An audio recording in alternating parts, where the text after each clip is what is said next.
مدام فريده موجوده بقى هي تقدر تشرح اكتر مني يعني. باختصار شديد مفيش حد موجود سواء اون ستيج او قاعد على الكرسي هنا ملهوش فضل عليا. انا لست افضل. الله يسلمك يعني. وكل اللي موجودين هنا من اصغرهم لاكبرهم هم اساتذتي وزملائي ومفيش حد فيهم ما علمنيش حاجه.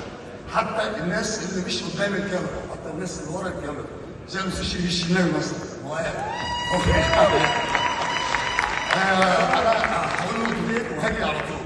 النقطه الاولى انا راجل حبيت الفن او حبيت التمثيل من ورا البرافان. انا اخر لاعب ماريونات في مصر بعد ابويا الله يرحمه.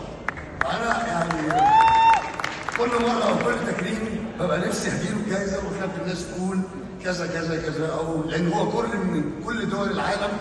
وانا النهارده هعتبر ان قناه النهار ومؤسسه وشوشه بتكرم صلاح السقا وليس احمد السقا. ثاني واحد. نمره اثنين، احنا كل واحد فينا مقاتل في مجاله. يعني انا دلوقتي ليا الشرف انا بديت التحيه العسكريه للاستاذ محمود، ده هو راجل عسكري. ده الراجل ده مقاتل في عز مجده، ساب كل حاجه ووقف على الجبهه. كمان الشناوي في عز مجده ساب كل حاجه ووقف على الجبهه. استاذ جمال عبد الحميد المخرج، استاذ محمود الجندي رحمه الله عليه، استاذ لطفي الامين ربنا يديله الصحه، كل الناس دي حاربت. انا كنت في بلد درجه.